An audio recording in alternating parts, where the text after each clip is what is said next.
So we just got done watching the most recent campfire chat where we went over the changes from the PTR, which feels like 1,000 million years ago, because like you and myself, a lot of us were all playing Path of Exile during this interim. But we got the biggest changes that are coming from when we tested Season 7 in Diablo 4, and that's just right around the corner starting on the 21st. So the developers wanted to give us an idea of what changes we should expect from when we played the PTR, and like you, I basically forgot what happened in the PTR. I played it for about 3 days. I tested everything that I needed tested, and then I dipped. We're going to talk about what my original predictions were for the Necromancer and what the changes since the PTR have had as an impact on the meta builds as we currently know it. Just like always, you can use the timestamps down below if you just want to skip to a specific part of me yapping. Then when we get into the actual changes from the PTR, and if you don't remember, the PTR included a metric ton of buffs across all of our builds. This was the original analysis that I did. I'll include it in the datasheet that will be in the link in the description as well as the pinned comment. But this was my original analysis. And basically, pound for pound, I was fairly close or directly on the mark of how I thought it was going to impact the output of our builds. So this also couldn't include the the various powers from the witch tree, because at that time we didn't have them. So a couple things here are stronger than what we expected them to be, but the base builds themselves roughly got about this strong. The biggest outlier was probably Bloodwave. I quoted Bloodwave as being able to reach tier 148 according to my calculation. It slightly outperformed that, mostly due to ridiculous scaling on the ultimate 5 rank bonus that they added, as well as a bit of a bug. So it actually ended up clearing tier 150, and not only that, it was speed running tier 150. So our Lord Sara, on a completely unoptimal setup, was able to clear tier 150 on a Bloodwave Necromancer in 2 minutes and 53 seconds. We're going to use that data point to compare it to what it's going to look like now. But basically every other build, I was dead set, like near close to exactly what it ended up doing. Sever got near close to about tier 120. Blight got a significant increase, tier 113. Even Infinimus should look to start clearing around tier 100, especially once you add the various witch powers to these. You could probably bump these all up by another 2 to 5 pit tiers, depending on what you're looking at. And then there were a couple other builds that did perform and we need to get some data for it. It turns out that OP Bonestorm will still be a build. It was doing pretty decent damage. Nothing crazy, but kind of on par with something like Infinimus, maybe a bit better than that once you actually scaled it out, maybe something closer to Sever. And Affliction ended up not being a build at all. Bone Spirit was right around where we thought it would be. Shattered Spirit ended up not being a build at all. Bone Spear was a pretty big wild card here, because they added on all these cool ways to turn it into a blood skill and make it overpower, but they were very inconsistent. Luckily, they addressed that, and now I think Bone Spear is going to be probably one of the favorite builds across the season, because it's been so dog water for so long, and now it's going to be kind of cracked out of its score. Maybe our best overpowering build, except for Bloodwave. Basically, our best core skill build by a decent margin, but we'll have to take a look at that. Then with everything else doing pretty well. So minions somewhere around 113, Bloodlance and Blood Surge both around tier 120. But when we talk about the changes that came, so basically what they did was they took all the scaling on our ultimate skills, which gained insane numbers of scaling. They basically took these 3 outliers and they cut them in half. Bone Storm actually still has a good amount of its scaling because it was the weakest by far, but it cut all this scaling in half. And that's going to have a pretty big impact on how much damage these things can do. Do not cry about Bloodwave. This thing is still absolutely bananas level insane, but we'll get to that and why mathematically in just a minute. But probably the biggest changes, one walking into the PTR and then how the PTR impacted Bone Spear, is right here in the Bone Dusters aspect. So basically they added an aspect that said Bone Spear will do crit damage and will automatically crit when you hit a target in a bone prison, except the bonus on the aspect itself was weaker than our alternatives, and Bone Spear already crits at 100% chance when you build it properly. So this basically did nothing. They made a little bit of a change there, which says that Bone Spear is now guaranteed to overpower when you hit a target in a bone prison. Meaning that as long as you build the character properly, not only is this one of the strongest multipliers we get in 50%, but you have a 100% overpower chance. You will always overpower on the target. The only thing that will stop that is when you're moving around and having to recast Bone Prison, which the build will seek to be able to cast it whenever you need to. The other big thing with Bone Spear, though, is that they finally gave us a Blood Spear. By using Indira's memory, it changes your Bone Spear into a blood skill as well, and then it also gives it this ability to consume a corpse and fire another bone spear. The issue being that it would take 10% of your maximum life every time that you do it, and there was no way to offset this with healing. There was just no realistic way. Add on to that, there was no way to proc overpower proactively on Bone Spear, and what it led to was, yes, a stronger version of Bone Spear, but a significantly harder to pilot and less fun version of Bone Spear, which is kind of funny. They also completely alleviated that problem. They changed the passive supernatural Bone Spear. It previously would add vulnerable to the target and make you increase your overpower damage. They made that vulnerable to target just part of the enhanced Bone Spear, so it always applies vulnerable to the first target hit. And now it says you gain a 40% overpower bonus, so that's pretty massive, a 1.4 multi just for clicking this.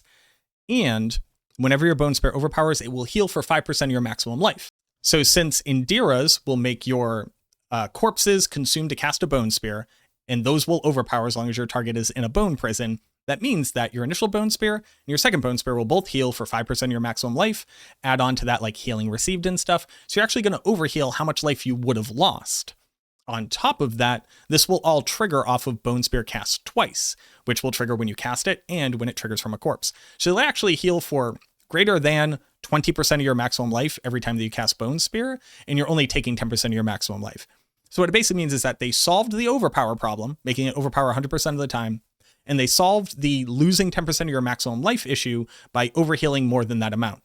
What that means is that Bone Spear now just is Blood Spear. You will run it this way, and the amount of damage that you gain from adding 100% overpower chance and all of the additional damage tags, not only across your skill tree, but in your Paragon board, is insane. Like, I can't quite calculate it. It might be too high. But now that we've looked at everything, oh, and by the way, they made Lilith's Wall like significantly better, but you're never going to use it. I have a note about that. But now that we have an understanding of kind of where it was and what the big highlights coming out of the patch notes since the PTR were, let's look at where builds should probably end up, roughly speaking, again, ignoring the witch powers for now, in what pit tier they should clear to give us a relative understanding of their power changes and what you should expect for the top end of what the build will do. So if my OG season analysis is here, we have to go over to the Season 7 patch notes. And luckily for the Necromancer, as far as changes that they made, there wasn't a massive list. The things that were outscaling what they should got brought back into line, and some of the things that were underperforming got a little bit of a touch-up. But this isn't just the total amount of changes, this is the changes since I did the PTR analysis, which again, is on this page in case you want to go look at it. So we got to talk about a couple different things. One, they modified the 2 new aspects that work with your ultimate skills. So Apogeic Fury basically said, whenever you cast an ultimate, increase the amount of damage that you're going to do, and it would stack up to 10 stacks. When you hit the 10th stack and you cast again, it resets all your cooldowns and resets the counter. So what it meant is that you have this stacking bonus, and eventually you would be outperforming other aspects. It originally stacked up to 180% damage with 18 per stack. Now it only stacks up to 100% damage with 10 per stack. If you want to get an idea of how this compares to basically the aspect that most builds were going to drop to be able to run this was something like Grasping Veins, or maybe Great Feast, which is like a 45% damage bonus, or even just a net neutral 40% damage bonus, just to give you an idea.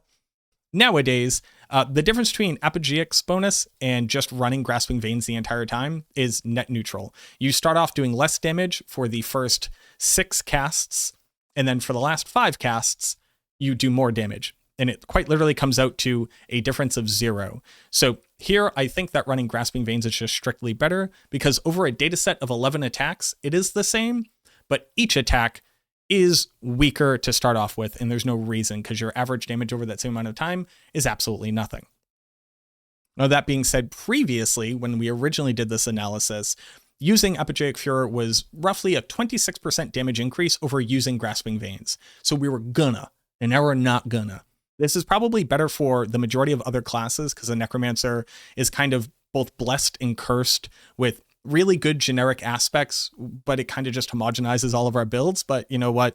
That's an issue for another video, I guess. But what it basically means is that Necromancers are almost certainly not going to be running this aspect. So the ultimate skills, so Soul Rift, as well as Bone Storm and Blood Wave, and I guess to a lesser extent Army of the Dead, which again, I don't really think is a real build. Those ones are all going to see a little bit of a damage loss here. So about 27%. Supernatural, which we already touched on, was buffed from what it was previously and also now enables the build in its entirety. So just to start off, it's a 15% damage increase from what it was previously. And then I just have this note over here where the change to heal on the OP Bone Spear actually just like solves the entirety of the Indira's build setup.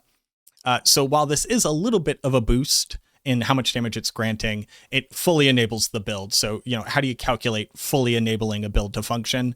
I don't know, infinite damage increase, because it was something that couldn't really work previously. Army of the Dead scaling, while this doesn't really impact too much, it's basically an 80% reduction in how much a pure Army of the Dead build would do. It also means that if you were going to use Army of the Dead on a minion build, it slightly decreases the relative value of it, but the scaling on it was way too high, and now it's just kind of brought into line with what it should be, which is still too high, but I don't really think that Army of the Dead is all of a sudden going to start making waves on builds. If you see it in build guides and stuff, it's mostly for the novelty. Similarly, Blood Wave scaling is a solid 80% reduction in what that modifier was giving us previously.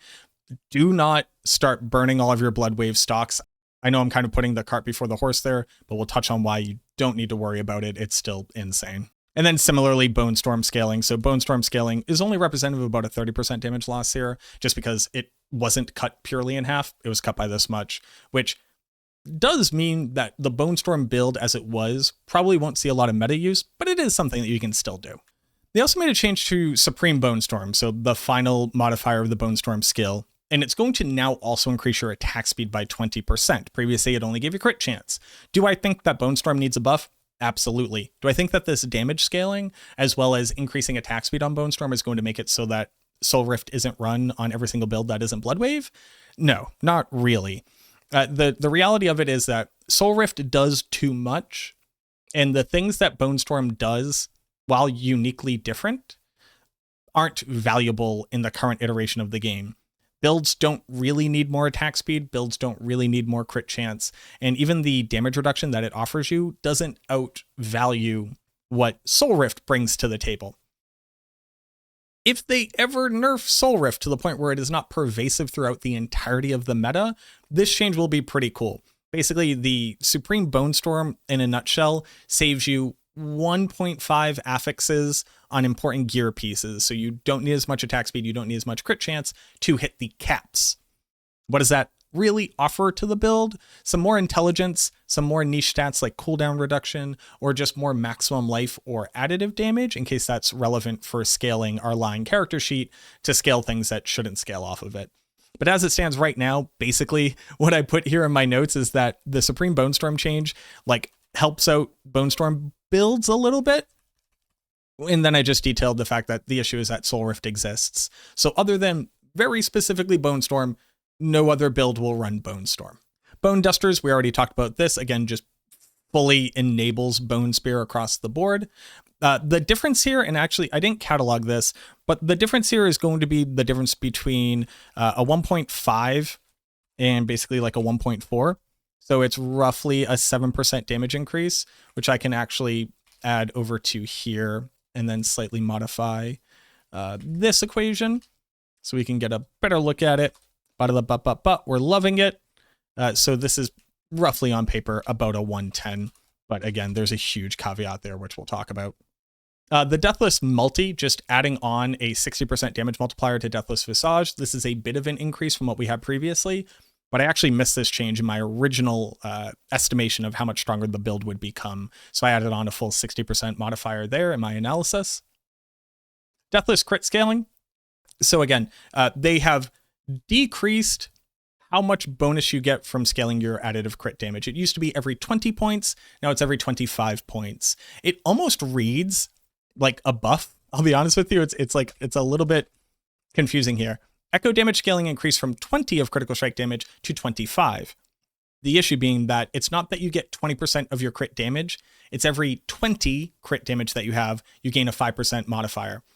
So they might have intended to buff this and didn't realize that it's a nerf. We'll have to see what that looks like.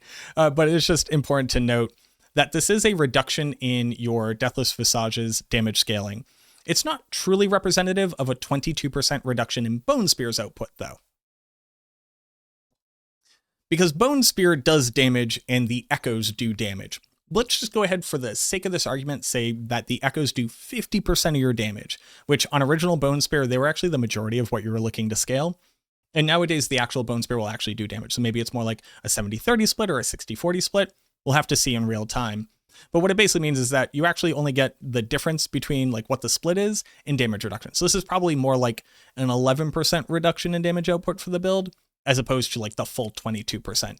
But just to play it safe, we're going to go ahead and do the analysis from the 22% perspective, in case I'm somehow completely wrong about Bone Spear, which I am not. But let's say I am, and the echoes are the only things doing damage still. Okay, great. So when we total together the changes from the PTR, which again, remember, this was my original analysis. These are the changes since that analysis. These are not just replacing them. The builds that are realistically changed here are Bloodwave, Soul Rift, Bone Storm, Bone Spear, and Army of the Dead. But what do these numbers mean when you put them all together? Bloodwave is doing a 15th of its original damage. A 15th. Not doing 2 times its damage, not doing 3 times its damage. 15th of the damage walking into the PTR. So obviously, Bloodwave is dead, right? It's gotta be. What you have to remember is that I quoted Bloodwave as gaining 188 times its base damage, and that slightly undersold it. I said that Bloodwave was gaining 18,000% bonus damage, and that slightly undersold it. What this meant was that Bloodwave was going to be clearing tier 150s with ease. And in Lord Sara's video where they ran this build in the PTR, they cleared a 150, a tier 150 pit, something a Necromancer build had never done, in 2 minutes and 53 seconds.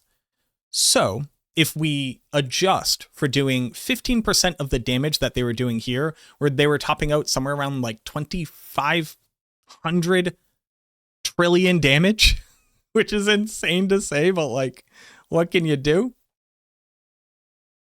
Then we have to adjust for how fast they were clearing this content, but doing 15% of the damage they were previously.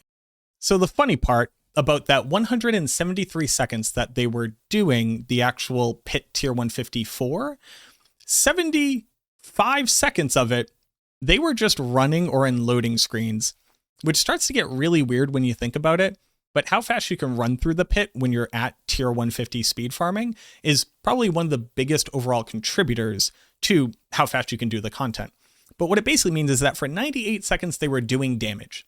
So if for 98 seconds they were doing damage, how long would it take them to kill everything if they were instead doing 15% of that damage? Well, you take 98, you divide it by 0.15 or 15%. And what you get is 653 seconds, which comes out to be 10.8 minutes, just about 11 minutes, which means that on the gear that they had at Paragon level 200 with, incomplete and very subpar and suboptimal gear, because the PTR is still kind of bad for testing out gear options, they can already be clearing tier 150 in just under 11 minutes.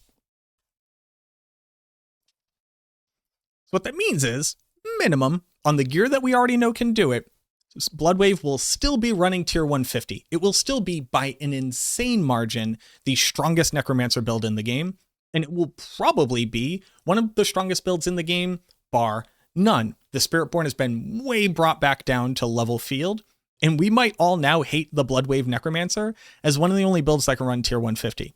I don't know the impact across the other classes, so don't quote me on that, but if that turns out to be the truth, there you go. I was the Oracle calling it. It's going to be nutty. Now for the other things, which are all like a lot more reasonable and a lot easier and less nuanced to understand. Soul Rift is basically doing 73% of the damage it was doing previously, which puts it somewhere around like tier 121. It was doing around tier 123, maybe a little bit higher with the powers. So it's probably going to max out somewhere around tier 125, which is, like hilariously respectable. We have to remember that this will now be the outlier and is not defining the expected experience across the board. Bone Storm's doing somewhere around 51% of what its expected damage was previously. We didn't really get a good pit clear tier done for it. Like I very easily did tier 100. I could do probably around like tier 115 or so. The build was a bit clunky. I'm excited to see what it will do because I think a lot of people just like ultimate builds. Bone Storm, especially since we haven't been playing with that skill for so long, but we'll have to get data on that. Bone Spear. This one is hard. This one is hard to calculate because Bone Spear, and sorry, I just put this in wrong. Now Bone Spear. Bone Spear is really hard to calculate. If you just take the damage bonuses that the build gained, without including the fact that it's going to overpower in every single attack, it has gained about 64% damage boost, which is another like 3 to 4 pit tiers, which puts it somewhere around like tier 110, which is very respectable for what Bone Spear was doing in Season 6. The issue here is that overpowering on every single attack, including double cast Bone Spears and then double cast when you consume a corpse, means that the build is bare minimum doing like 4 to 5 times the amount of damage that you expect it to do, and then add on overpower without needing to use super clunky things like Banished Lord's Talisman or needing to use your rune words to be able to trigger overpowers. It just overpowers all the time. So if I'm being, kind of generous, but kind of using a metric here, Overpower Sever, which can overpower once every like 3 or 4 casts, was doing 118. Bone Spear, with all the scaling that it has, being able to build into both blood and bone passives, blood and bone paragon, get the best of every single glyph that it can use, and added on all this damage, I wouldn't be surprised if Bone Spear tops out somewhere around 130. So I have an asterisk here just because this is mathematically what it would be if based off what it's doing right now, ignoring the overpower. And 130 is where I roughly think it'll top out. This one has probably the most volatility across all the different builds that we should be expecting because of how wildly different it is functionally than it was previously. But Blood Spear is absolutely on the table, and I think it's going to be a huge fan favorite because a lot of us have been waiting to return to the glory days of Bone Spear back when it was kind of our best build in Season 0. Oh, and then Army of the Dead. It's bad. Don't do this. Don't do this thing. Don't struggle to make this work. If you want to, you can make it overpower all the time, snapshotting overpower. It only lasts for 7 seconds. That's its big downfall. But it's now also doing 15% of its original damage. And I was like very easily doing tier 100s with it. It just felt very clunky to play and I didn't necessarily like it. Using Army of the Dead on your minion build to be able to give you some additional damage scaling isn't a bad option, considering nowadays since your minions can trigger Lucky Hit, they can probably generate enough barrier to maybe keep you alive, and then running Unyielding Commander on a minion build would be the biggest damage buff that you could give them, except Soul Rift is just so good that it's really, really hard to argue with it. But there you go. Just remember that like Sever, Blight, Infinimist, Bone Spirit, Bloodlance, Blood Surge, and Minions are all better than they were in Season 6 and will be anywhere between 1 to 5 pit tiers better based off of the witch powers adding on to them. So they should all be clearing above tier 100 very easily. I think the Necromancer is probably the most diverse build selection and the most viable builds out of any class. Like every one of our skills does damage and can all clear tier 100, with Corpse Explosion being the worst version of it, and even that can still do it. So I'm excited to play the Necromancer. I'm excited to hear what you all think. If you're brand new here, consider subscribing to the channel. Again, I'm going to include all this analysis down in the link below, just in case you want to take a look at it. And then also, hey, leave a comment. Tell me what build you're excited about. What are you going to be playing? What are you most looking forward to? Which one of the witch powers do you think is going to be the most interesting? What strategies are you going to employ this season? We all got to get the cobwebs out of our head. At least all the people went off and played Path of Exile 2, which I will continue to cover. Like, don't think I'm like immediately just not playing video games just because the newest season is out for one of them. But obviously Diablo 4 is my baby. I love this so much. I love the Necromancer. So I'm just excited to hear from you all as well. Thank you very much for watching this video. I truly, truly hope that helps, and I look forward to seeing you in Season 7.